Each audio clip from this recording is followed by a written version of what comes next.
बाल मंदिर के इस यूट्यूब चैनल पर आपका हार्दिक स्वागत है। लास्ट लेक्चर के अंदर हमने परमाणु संरचना के अंदर पढ़ी थी क्वांटम संख्याएं। मुख्य रूप से 4 प्रकार की क्वांटम संख्याओं के बारे में पढ़ा था। आपको याद हो तो एक क्वांटम संख्या थी जिसे अपन स्मॉल n के द्वारा दर्शाते हैं, मुख्य क्वांटम संख्या। एक थी स्मॉल l द्विगंशी, एक थी m जिसे हम कहते हैं कौन सी, चुंबकीय क्वांटम संख्या, और सबसे लास्ट थी चक्रण क्वांटम संख्या जिसे ms के द्वारा दर्शाया जाता है। तो ये 4 क्वांटम संख्याएं हैं। इन 4 क्वांटम संख्याओं में मुख्य क्वांटम संख्या में आपने पढ़ा था k l m n के बारे में, ठीक है। द्विगंशी क्वांटम संख्या में अपन ने पढ़ा s p d n जो कक्षक होते हैं। m के अंदर पढ़ा था जो ये उपकक्षक होते हैं, इनमें कक्षक कितने होते हैं, किस प्रकार से ज्ञात करते हैं। और लास्ट में चक्रण क्वांटम संख्या जिसमें इन कक्षकों के अंदर इलेक्ट्रॉन किस प्रकार से भरे जाते हैं, ठीक है। आज जो अपना टॉपिक है वो है ऑफ-बोर सिद्धांत।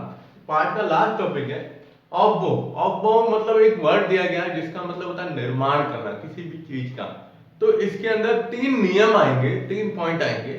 उन 3 पॉइंट को हमें ध्यान में रखना है, ठीक है। तो इसमें सबसे पहला पॉइंट आता है, आज अपन ले रहे हैं पहला पॉइंट जैसे ले रहे हैं, वो है पाउली या पॉली का अपवर्जन नियम। अपवर्जन नियम देखो, पॉली जो साइंटिस्ट थे इन्होंने अपना जो नियम दिया था वो नियम इन 4 क्वांटम संख्याओं के ऊपर दिया गया है। क्या है नियम, चलो देखो। ये नियम कहता है कि 2 इलेक्ट्रॉन के लिए चारों क्वांटम संख्याओं का मान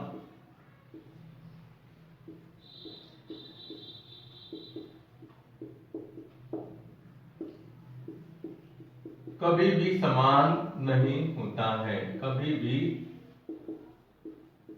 समान नहीं होता।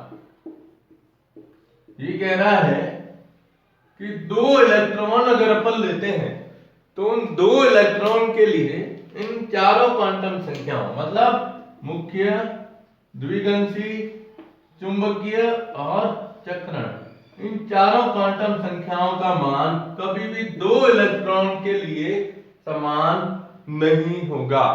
क्योंकि अगर हम 2 इलेक्ट्रॉन लेते हैं तो 2 इलेक्ट्रॉन के लिए शुरू वाली जो 3 क्वांटम संख्या है, कौन सी, मुख्य क्वांटम संख्या, द्विगंशी क्वांटम संख्या और चुंबकीय क्वांटम संख्या, इन तीनों के मान तो समान हो सकते हैं, लेकिन जो ये चक्रण क्वांटम संख्या होती है ms के द्वारा, या जिसे अपन केवल s के द्वारा भी दर्शा सकते हैं, स्पिन क्वांटम संख्या है। इस स्पिन क्वांटम संख्या का मान 2 इलेक्ट्रॉन के लिए कभी भी समान नहीं हो सकता, क्योंकि हम जानते हैं कि एक कक्षक में ये इलेक्ट्रॉन हमेशा यूं भरे जाएंगे। एक होगा जिसकी दिशा होगी दक्षिणावर्त तो दूसरी होगी वामावर्त। कभी भी एक साथ इलेक्ट्रॉन को इस प्रकार से नहीं दर्शा सकते हम, या तो ये या फिर यूं। क्योंकि अगर यूं दर्शाएंगे तो ये क्या होगा कि समान चक्रण के कारण इसमें जो द्विध्रुव आघूर्ण है वो जुड़ जाएगा। द्विध्रुव आघूर्ण का मान बढ़ने से, इनमें चुंबकीय गुण आने से प्रतिकर्षित हो जाते हैं, ठीक है। इसलिए हम कहते हैं कि 2 इलेक्ट्रॉन के लिए चारों क्वांटम संख्याओं का मान कभी भी समान नहीं होता है। ये नियम था जिसे कहा किसने, पॉली, या जिसे कहा जाता है पाउली का अपवर्जन नियम, ठीक है।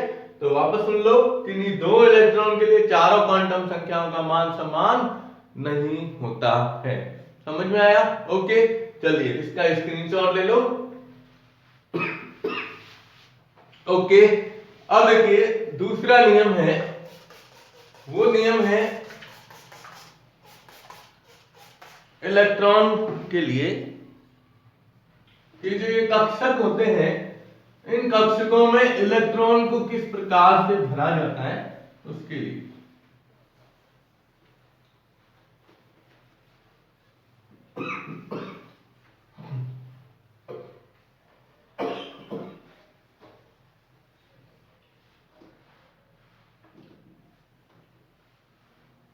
दूसरे नियम का नाम है हुंड की बहुलकता का नियम। देखो दूसरा नियम है, ये अपने को ध्यान में रखना है, हुंड की बहुलकता का नियम। ये सबसे महत्वपूर्ण है, पॉली से भी ज्यादा ये नियम महत्वपूर्ण है। ठीक है, देखो क्या होता है, हमने क्वांटम संख्याओं के अंदर पढ़ा कि जो हम कक्षक लेते हैं, जैसे S के अंदर 1 होता है, P के अंदर कितने होते हैं, 3 होते हैं, है ना, D के अंदर 5 होते हैं और F के अंदर 7 कक्षक पाए जाते हैं, S, P, D और F के अंदर। तो जब ये कक्षक यूं जुड़े हुए रहते हैं तब इनकी ऊर्जा क्या होती है, समान होती है। हुंड का जो ये नियम है, इस नियम को हम उदाहरण के द्वारा भी समझेंगे। ठीक है, क्या कहता है वो देखो आप, इस नियम के अनुसार या इस नियमानुसार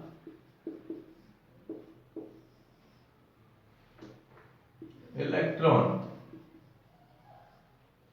समान ऊर्जा वाले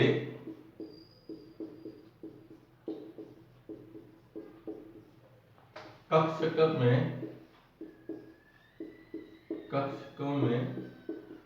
एक साथ युग्मों में न भरकर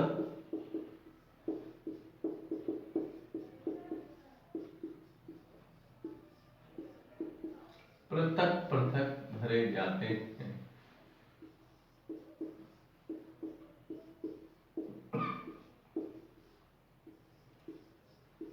क्या कह रहा है, ये कह रहा है कि इलेक्ट्रॉन समान ऊर्जा वाले कक्षकों में एक साथ युग्मों में न भरकर पृथक पृथक रूप से भरे जाते हैं। जैसे आपको एग्जांपल देंगे, सवाल आया हुआ है 2 बार कि ये नाइट्रोजन का परमाणु क्रमांक जैसे 7 होता है, ठीक है, तो ये यूं देते हैं 1 2 3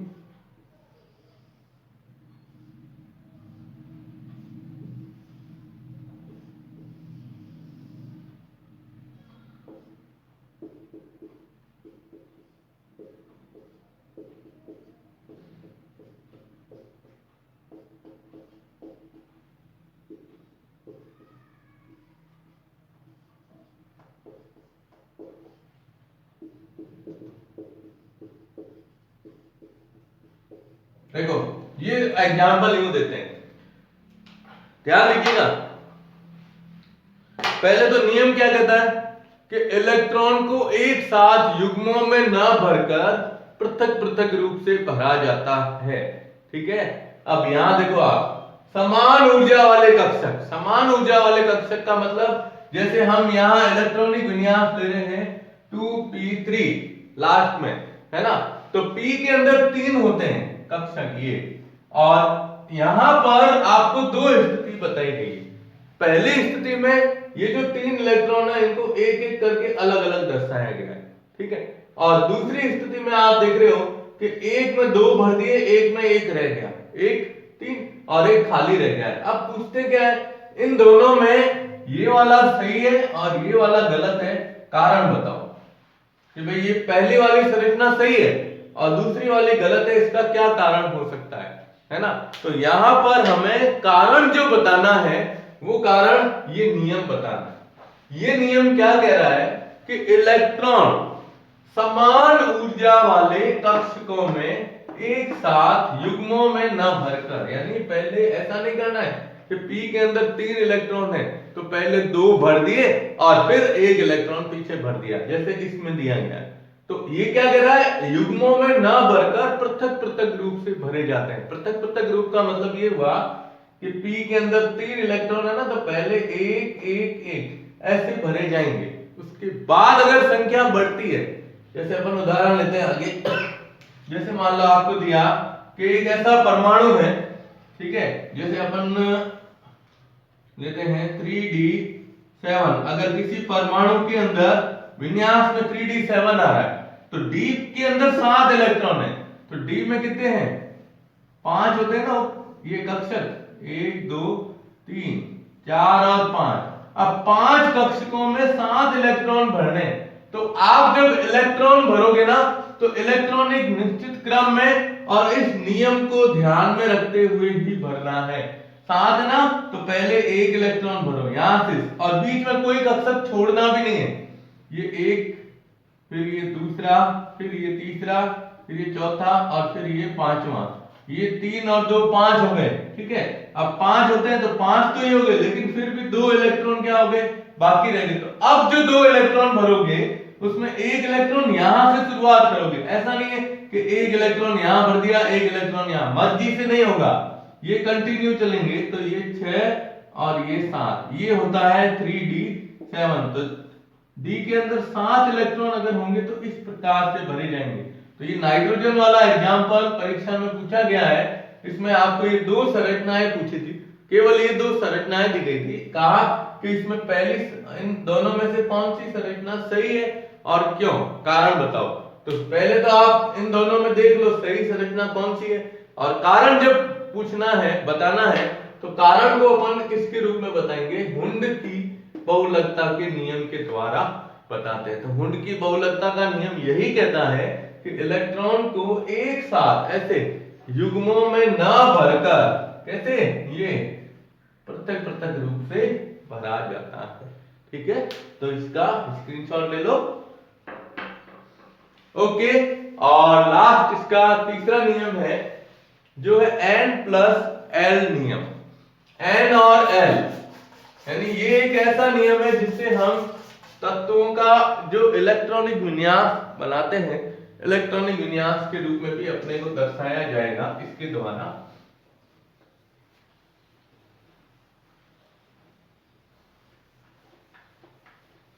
n का मतलब होता है मुख्य क्वांटम संख्या और l का मतलब है द्विगंशी क्वांटम संख्या। n और l,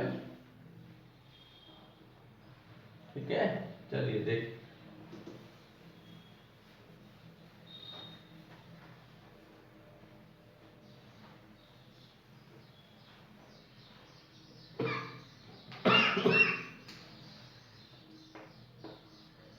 n+l, पहले ये नियम लिख देता हूं फिर आपको बता देता हूं इसको उदाहरण के द्वारा कैसे समझ सकते हैं।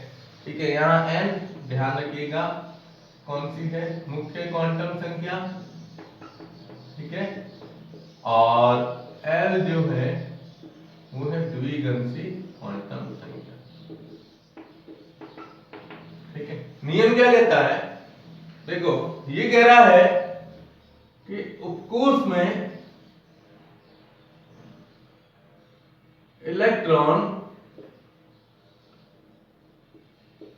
सबसे पहले उस उपकोष में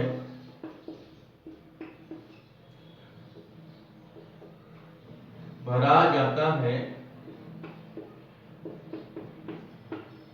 जिसके लिए n+l का मान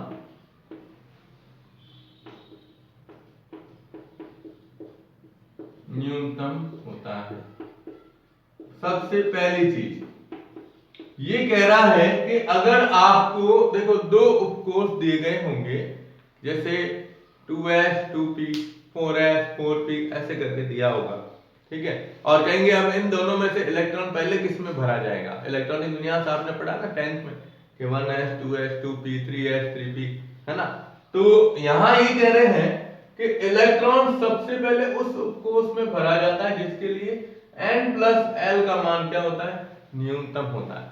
अब कभी कभार, चलो इसको एग्जाम्पल के द्वारा मैं बता देता हूं। इसका एग्जाम्पल देखो आप, एग्जाम्पल एक है कि आपको कहा 2s और 2p में से इलेक्ट्रॉन पहले किस में भरा जाएगा, किस में भरा जाएगा।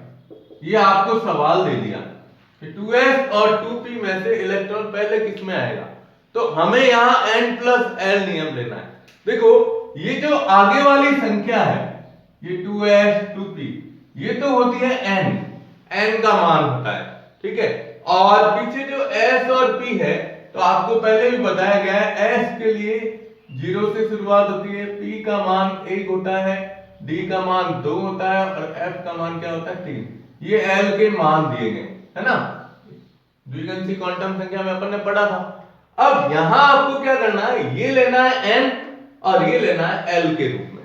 अब जैसे हम लेते हैं ना 2s के लिए, देखो जैसे 2s के लिए n+l का मान क्या होगा, तो n का मान तो 2 है, 2 प्लस s के लिए l का मान कितना होता है 0, तो कितना मान आया 2, मतलब ये क्या आया n+l, ठीक है। अब दूसरा है हमारे पास 2p, तो 2p के लिए 2 n का मान और p के लिए मान कितना होता है 1, तो 2 + 1 कितना आया 3। अब देखो इन दोनों में 2s के लिए 12n+l का मान 2 है और 2p के लिए n+l का मान कितना है 3। तो हम पहली लाइन हमने क्या लिखी है कि इलेक्ट्रॉन सबसे पहले उस उपकोष में भरा जाता है जिसके लिए n+l का मान न्यूनतम होता है। तो इसमें एग्जांपल में आप आंसर क्या लिखोगे, इलेक्ट्रॉन किस में भरा जाएगा 2s के अंदर पहले भरा जाएगा। तो इसमें हम ये लिखते हैं कि इलेक्ट्रॉन किस में भरा जाएगा 2s में पहले भरा जाएगा, क्योंकि इसके अंदर हम देख रहे हैं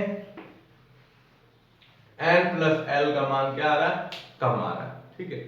अब इसी में दूसरी लाइन ये कहती है कि यदि दो उपकोष के लिए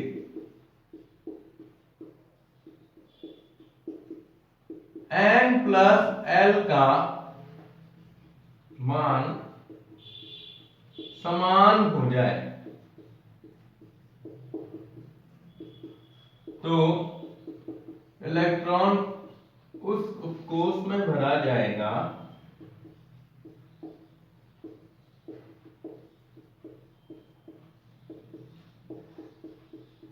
जिसमें या जिसके n का मान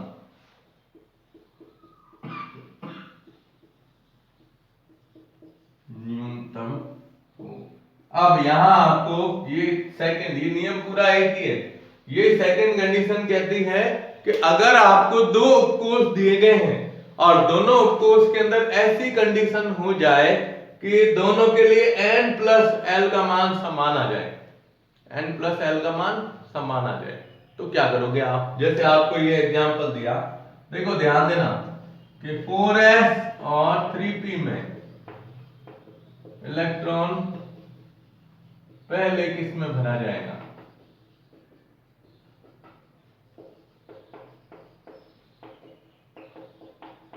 देखो सवाल दिया 4s और 3p में से इलेक्ट्रॉन पहले किस में भरा जाएगा, तो पहले आप 4s लो, ठीक है। देखो 4s, तो 4s के लिए n+l का मान, n का मान 4 प्लस s का मान 0, कितना हुआ 4, ये है n+l, ठीक है। और 3p, ये लो 3p में 3 और p के लिए 1। अब देखो दोनों का मान समान आ रहा है n+l का, 4s और 3p में दोनों के n+l का मान क्या आ रहा है, समान आ रहा है। अब आपको क्या करना है, तो ये क्या कहता है देखो कि यदि दो उपकोष के लिए n+l का मान समान हो जाए तो इलेक्ट्रॉन उस उपकोष में भरा जाएगा जिसके n का मान क्या हो, न्यूनतम हो। अब इन दोनों में देखो n का मान कम किस में आ रहा है, कम किस में, देखिए यहां पर n का मान 4s में 4 है और 3p के अंदर कितना है 3, तो इलेक्ट्रॉन किस में भरा जाएगा, तो इसमें ये लिखेंगे कि इलेक्ट्रॉन 3p में भरा जाएगा। इलेक्ट्रॉन पहले किसमें 3p में पहले भरा जाएगा। ये नियम आपको ध्यान में रखना है कि मुख्य देखो 3 नियम है। पहला पॉली का अपवर्जन का नियम, जो क्या कहता है कि चारों क्वांटम संख्याओं का मान कभी समान नहीं हो सकता। दूसरा हमने लिया हुंड की बहुलकता का नियम, जो ये कहता है कि इलेक्ट्रॉन को जब हम कक्षक में भरते हैं तो एक साथ युग्मों में ना भरकर पृथक पृथक रूप से भरा जाता है। और तीसरा नियम है n+l नियम, यानी मुख्य क्वांटम संख्या और द्विगंशी क्वांटम संख्या। ये क्या कहती है कि इलेक्ट्रॉन पहले उस कोष में भरा जाता है जिसके लिए n+l का मान न्यूनतम हो, और यदि दो के लिए समान हो जाए तो जिसमें n का मान कम होगा उसमें इलेक्ट्रॉन भरा जाएगा। तो इन दोनों लाइनों के उदाहरण ये रहे सामने, ताकि आप इसको समझ सकते हो, क्योंकि अपन जो इलेक्ट्रॉनिक विन्यास लिखेंगे वो इलेक्ट्रॉनिक विन्यास इसी के आधार पर समझाया गया है। ठीक है, तो आप इसका स्क्रीनशॉट ले लो। ओके, तो आज हमने ये ऑफ बोर निर्माण, ऑफ बोर सिद्धांत पूरा कंप्लीट कर दिया है। नेक्स्ट क्लास बहुत इंपॉर्टेंट है, जिसमें हम लेंगे परमाणु क्रमांक संख्या 1 से पहले लेंगे 20 तक के इलेक्ट्रॉनिक विन्यास किस प्रकार से बने जाते हैं। ठीक है, तो बाल मंदिर बाड़मेर के इस यूट्यूब चैनल को ज्यादा से ज्यादा सब्सक्राइब कीजिएगा। धन्यवाद।